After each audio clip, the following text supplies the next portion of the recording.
안녕하세요. 대박종목 프리미엄 문상은입니다. 오늘도 샤프슈터 박문환 이사와 함께합니다. 오늘은 두 가지 주제로 강의가 준비되어 있습니다. 먼저 고용지표 이야기인데요. 미국의 비농업 부분 신규 고용이 전월 대비 33만 9천 명 증가하며 시장 예상치를 크게 상회했죠. 실업률도 0.3%포인트 상승했는데요. 왜 이런 일이 벌어졌고 실업률 상승이 언제까지 지속될지 주가가 받게 될 영향까지 짚어주신다고 합니다. 다음으로 재무부의 채권 발행 이슈입니다. 미국의 부채 한도 유예안이 극적으로 타결됐는데요. 하지만 월가에서는 새로운 걱정거리가 떠오르고 있습니다. 재무부가 금고를 채우기 위해 국채를 대량으로 발행하고 그로 인해 유동성 경색이 올 수 있다는 건데요. 오늘 박문환 이사께서는 이러한 시장의 걱정거리에 대해 의견을 말씀해 주신다고 합니다.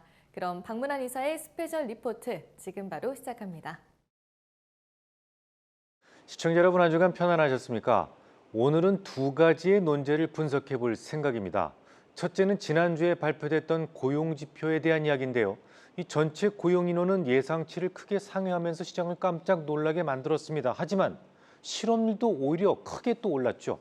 왜 그런 일이 벌어지게 되었는지, 그리고 실업률의 상승은 언제까지 지속될지, 또한 실업률이 계속 오르게 된다면 주가에는 향후 어떤 영향을 주게 될지에 대해서 분석해 드리도록 하겠습니다. 두 번째는 부채 한도 협상과 관련된 내용인데요. 다행히 엑스데이트를 딱 이틀 남겨둔 시점에서 드라마틱하게 위험은 제거됐습니다. 하지만 이제부터 재무부의 채권 발행이 집중되면서 시장이 유동성 경색에 빠질 수도 있다. 그런 주장이 제법 많습니다. 심지어 시티그룹에서는 옅은 유동성 경색으로 인해서 향후 두 달 동안 S&P 500 지수가 약 5.4% 정도의 조정을 보이게 될 것이다 라는 전망까지 나오고 있습니다. 이에 대해서도 제 생각을 말씀드릴 생각입니다. 자, 우선 첫 번째 주제부터 풀어보죠. 5월 미국 고용지표는 놀라움과 더불어 우리를 걱정스럽게 했는데요. 전월 대비 신규 고용은 무려 33만 9천 명이나 됐습니다. 시장 예상치를 크게 상회한 것은 물론이었고 지난 3월과 4월 고용도 9만 명 이상 상향 수정되었기 때문에 이 수치만 가지고 본다면 일자리가 매우 크게 증가했고 직장을 원하는 사람이라면 누구든지 쉽게 고용될 수 있는 시장이었다라는 점을 알 수 있습니다. 하지만 반면에 실업률은 무려 0.3%포인트나 상승했다라는 점이 눈에 확 들어오죠. 그 비밀부터 풀어보겠습니다. 이 실업률의 산정에서 가장 중요한 부분이라면 구직 포기자는 제외된다는 거예요. 그러니까 적극적으로 구직 활동을 한 사람에 한해서만 실업자 통계에 들어갈 수 있단 말이죠. 아무리 노동 정년기에 있는 청년이라고 할지라도 적극적으로 구직 활동을 하지 않았다면 그 사람은 구직 포기자로 분류되고 실업률 통계에서 아예 누락되어 버립니다. 그동안 미국은 실업률이 매우 낮은 수준이었잖아요. 그건 코로나19으로 인해서 조기 퇴직자들이 일단 많았었고 또 코로나19의 확산 방지를 명분으로 2020년 3월부터 이 트럼프 행정부 때 도입되었던 불법 입국 망명 신청자 즉각 추방 정책, 즉 42호 정책 때문이었습니다. 이 42호 정책은 육로로 국경을 넘어온 불법 입국자들을 적발 즉시 추방하고 망명할 기회조차 주지 않도록 하는 내용이었는데요. 이 트럼프 행정부 당시에 밀집도가 매우 높은 국경 수용시설에서 코로나19의 확산을 억제해야 된다, 그런 이유를 들어서 이 정책을 밀어붙였었죠. 42호 정책 시행 기간이었던 2020년 3월부터 지금까지 불법 입국으로 적발돼서 멕시코로 쫓겨난 이민자는 무려 280만 명에 달했습니다. 이들은 주로 웨이터, 간호사 등 저임금 노동을 희망하는 사람들이었죠.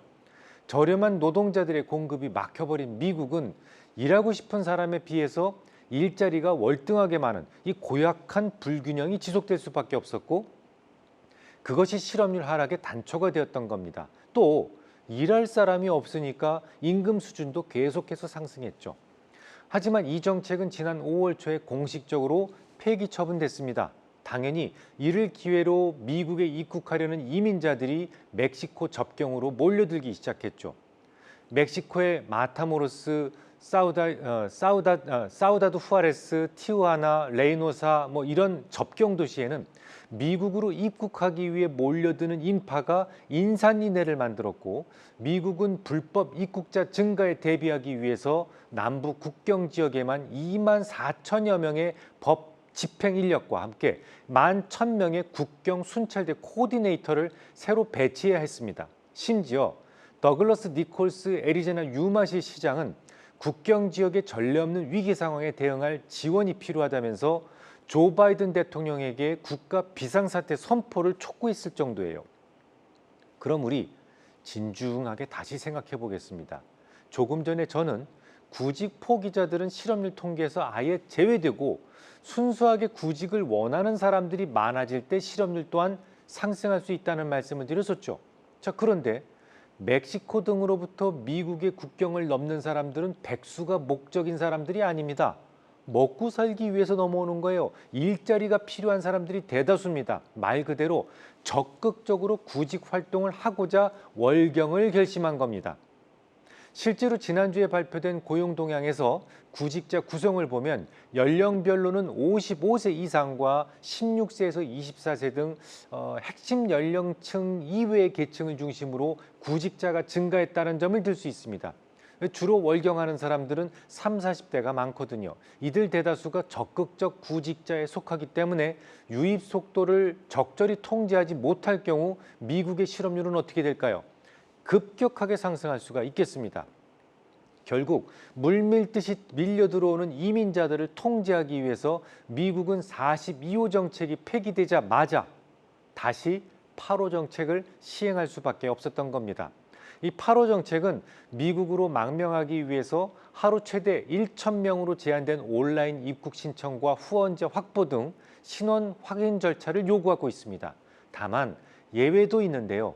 중남기 국가 중에서 쿠바라든지 아이티, 니카라구아, 베네수엘라 이런 극도로 혼란한 정치 경제 상황에 빠진 나라들은 인도주의적 차원에서 한 달에 최대 3만 명의 입국 요청을 받아주기로 했습니다. 물론 그마저도 미국 내의 재정적 후원자 등에 대한 서류가 요구되지만 이 서류 심사라는 것은 대충 대행해주는 업체들이 얼마든지 있기 때문에 큰 문제는 아니다라는 생각입니다. 결론적으로 미국은 한 달에 3만 명의 공식적인 구직자들이 매달 새롭게 생겨나기 시작했다라는 것을 의미하죠. 자, 그러면 고용 동향에 대한 모든 비밀이 간단하게 풀려버렸죠. 고용 동향에서 숫자가 엄청나게 커지는 것은 뭡니까? 결국 남쪽 국경의 개방과 연관이 있을 겁니다. 공식적으로만 최소 3만 명 이상의 적극적 구직자가 생기게 되는 것이고 비공식적인 루트로 유입되는 노동자들도 적지 않았을 겁니다. 비농업 부분 일자리 수가 전월에 비해서 무려 33만 9천 명이나 증가하면서 예상치를 크게 상회했던 것은 이들의 유입이 그만큼 많았었기 때문이다라는 생각입니다. 실제로 의료 서비스에서만 7만 5천 명, 레저 관광 부분에서 4만 8천 명이 증가했었는데요. 이번에도 저임금 서비스가 고용시장 전체 강세를 주도했다는 것을 알 수 있습니다. 그 외 건설업종에서도 2만 5천 명, 운수창고 부분에서 2만 4천 명이 증가했는데요. 건설업종에서 증가했다는 것은 신규 주택의 증가, 그리고 더불어서 미국의 리쇼어링 정책으로 인해서 많은 공장 건설들이 생기고 있다는 거 여러분들 여러 번 말씀을 드렸었죠. 또 운수 창고 부분의 증가는 그동안 트럭 운전사가 부족해서 공급망 충격까지 오게 했었는데요. 트럭 운전에 대한 취업 인원이 증가하기 시작했다라는 것을 의미합니다. 이번 고용 동향에서 시간당 평균 임금은 전월 대비 0.3% 상승했고요. 전년 동기 대비로는 4.3% 상승했습니다. 이 멕시코로부터 저렴한 노동력이 재유입되기 시작하면서 임금 상승세가 완만하게 둔화되고 있다라는 것을 알 수 있죠. 실제로 5월 시간당 임금 상승률은 교육 그리고 의료 부분을 제외한 대다수의 업종에서 둔화되기 시작을 했습니다. 또 다른 고용 지표들에서도 비슷한 양상을 보이고 있는데요. 지난 6월 1일 발표됐던 미국의 5월 ADP 고용 동향에서도 신규 고용이 27만 8천 명이나 증가했었죠. 시장 예상치가 17만 명 증가였다라는 점을 감안한다면 고용 숫자가 엄청나게 증가하고 있음을 알 수 있습니다.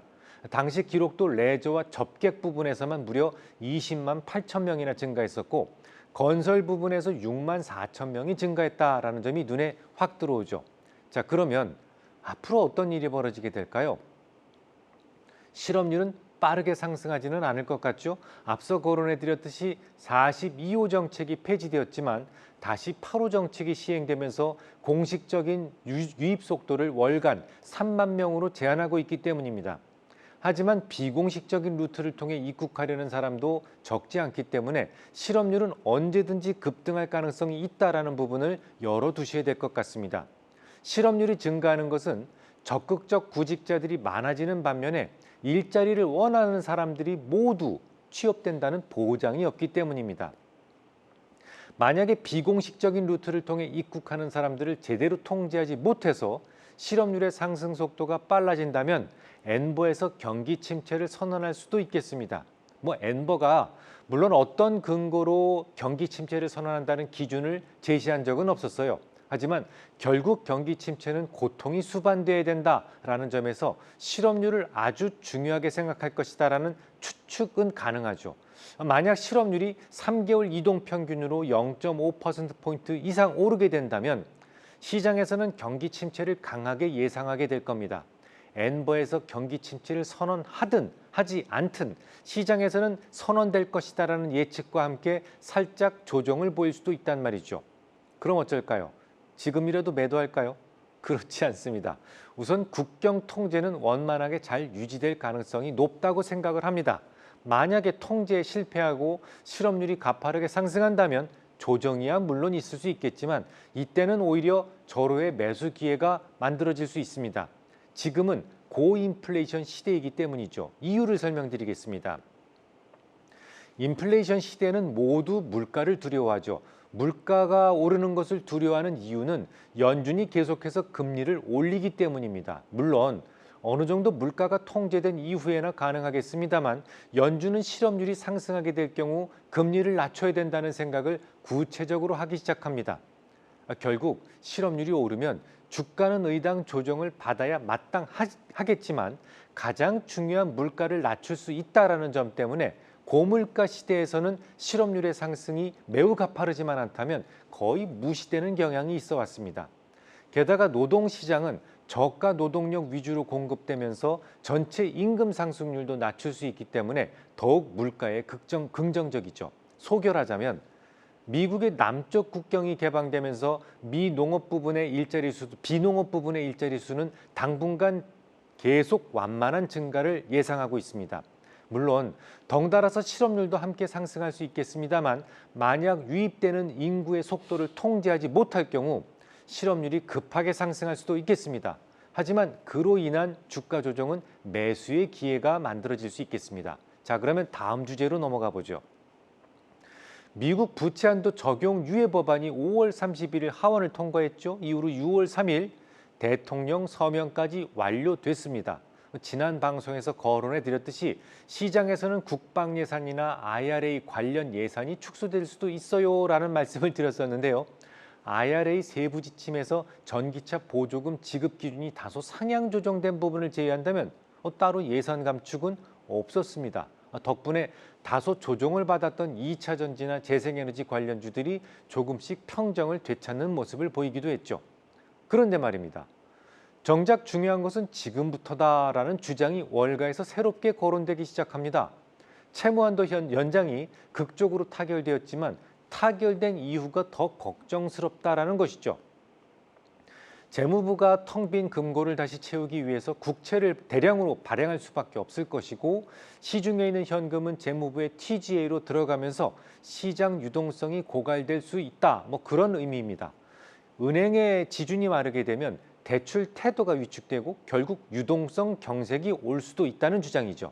물론 미 정부는 만기가 4주에서 52주짜리 단기 국채를 지금부터 빠른 속도로 발행하게 될 겁니다. 협상 직전에 재무부의 현금 잔액은 500억 달러 언더까지 추락했었거든요. 재무부의 평균적인 현금 잔고가 6,700억 달러였다는 점을 감안한다면 국채 발행은 당연히 단기간에 걸쳐 집중될 수밖에 없을 겁니다. 얼마나 늘어날까요? 이와 관련해서는 뱅크 오브 아메리카 글로벌 보고서를 참조할 필요가 있는데요.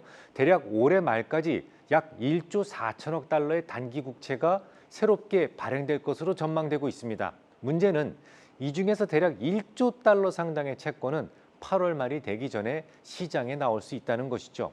팬데믹 전의 3개월 평균 공급량과 비교했을 때 대략 5배 정도나 되는 물량이 8월까지 집중적으로 쏟아질 것이다라고 뱅크 오브 아메리카는 예상하고 있습니다. 충분히 가능성이 있는 가정이에요. 실제로 과거 채무 한도가 타결된 직후에 대략 2천억 달러 정도의 은행 지준이 축소된 적이 있었으니까요. 특히 채무 한도가 타결되었음에도 단기 국채 금리가 잘 내려가지 않고 있다는 부분이 자주 지적되고 있거든요. 금리의 구성 요소는 성장률과 위험 프리미엄 그리고 기대 인플레가 반영되는데요. 이 중에서 위험 프리미엄이 강화돼서 금리가 높아졌다. 이런 분석입니다. 그러니까 시장의 걱정거리, 즉 유동성 경색 문제가 미 국채 금리에 반영되었기 때문에 단기 금리가 하락하지 않고 있다. 이런 주장을 하고 있는 거죠. 하긴 일반 회사채보다 미 국채 금리가 더 하락하는 기현상을 달리 해석할 수 있는 방법도 없었을 겁니다. 실제로 미국의 어지간한 빅테크들 중에서 트리플 A 등급을 받고 있는 회사들은 미국의 국채 금리보다 훨씬 더 낮게 형성되어 있어요. 미 국채는 이론적으로 리스크 프리입니다. 결코 부도가 날 수 없다는 말인데요. 하물며 부도 가능성이 있는 신용물에 비해서도 금리가 높다는 것을 보면 사람들은 어떤 생각을 하겠습니까? 하지만 저는 모두 기우에 불과하다라고 생각을 하고 있습니다. 우선 미 재무선 채권이 신용물에 비해서 더 높은 금리가 적용되고 있는 이유부터 설명드리죠. 그동안 연준이 금리를 계속해서 올렸지 않습니까? 그 바람에 MMF 금리는 5% 주변까지 올라왔습니다. 문제는 새롭게 발행되는 국채 금리가 이보다는 최소한 10에서 20 베이스 포인트는 높아야 팔리지 않겠습니까? 아니 MMF 운용사가 손해보면서까지 장사할 이유는 없을 테니까요. 결국 근본적인 문제는 장단기 금리의 역전 때문이었습니다. 연준은 물가를 잡기 위해서 단기 금리를 계속 올려왔잖아요. 하지만 장기물은 침체를 걱정하면서 따라오르지 않았습니다. 그러다 보니 장단기 금리 역전 상태가 매우 오랜 시간 동안 지속 중에 있었죠. 장기물은 주로 대기업들의 조달 금리입니다. 하지만 단기물에는 주로 연준의 금리 인상 기대치가 반영되어 있죠. 당연히 대기업들의 조달 금리가 더 낮게 형성될 수밖에 없었을 겁니다. 두 번째 이유입니다. 재무부의 채권 발행은 현금을 쟁여두기 위함이 아니고 현금을 사용하기 위함이다라는 점을 간과해서는 안 됩니다. 재무부가 채권을 집중적으로 발행하는 것은 맞아요. 하지만 만약에 재무부가 현금을 딱 이렇게 움켜쥐고 전혀 내놓을 생각이 없다면 당연히 지준의 감소를 걱정하셔도 됩니다. 하지만 재무부가 현금이 필요한 것은 그 현금을 쓰려는 겁니다. 쓰기 위함입니다. 재무부가 채권을 발행하면 현금이 단기적으로 TGL을 향하는 것은 맞지만 그것은 잠시일 뿐 곧장 시장으로 다시 나오게 된다는 말이죠. 그러니까 잠시 유동성 경색이 온다고 해도 바람처럼 짧게 진행될 뿐이고 곧장 재무부의 현금은 재정 집행의 형태로 다시 시장에 뿌려지게 된단 말이죠. 결론적으로 시장에서는 재무부의 집중적인 채권 발행을 두려워하고 있지만 단기적인 지준의 감소는 있을지언정 그로 인한 유동성 경색은 없을 것이다 라고 생각합니다. 오늘 강의는 여기까지입니다. 우리 박문환 이사께서는 고용지표와 재무부의 채권 발행 이슈에 대해 설명해 주셨습니다. 먼저 이번 고용과 실업률의 증가와 관련해서는 남쪽 국경이 개방되면서 저렴하면서도 적극적인 노동력이 유입됐기 때문이라고 하셨는데요. 한 달에 3만 명으로 유입 속도가 조절되고 있기 때문에 비농업 부분 일자리의 완만한 상승이 계속해서 예상된다고 하셨습니다. 실업률의 경우 유입 속도를 조절하지 못하면 급격하게 상승할 수 있지만 그로 인한 주가 조정은 매수의 기회가 될 것이라고 전망하셨습니다. 다음으로 재무부의 채권 발행에 대해 두 가지 설명해 주셨는데요. 먼저 재무부의 채권이 신용물에 비해서 높은 금리가 적용되는 것은 근본적인 장단기 금리 역전 때문이라고 하셨고요. 채권 발행을 통한 재무부의 현금은 사용하는 것을 목적으로 하기 때문에 곧장 시장에 다시 풀릴 것이라고 전망하셨습니다. 결론적으로 단기적인 지준의 감소는 있겠지만 그로 인한 유동성 경색은 없을 것이라고 의견 주셨습니다. 더 많은 정보가 궁금하신 분들은 포털 사이트의 샤프슈터 방문한 또는 방문한 주식이라고 검색하시면 확인하실 수 있습니다. 오늘 강의가 여러분의 수익률에 힘을 실어드리길 바라면서 저희는 다음 이 시간에 더 유익한 내용으로 찾아뵙겠습니다. 시청해주신 여러분 고맙습니다.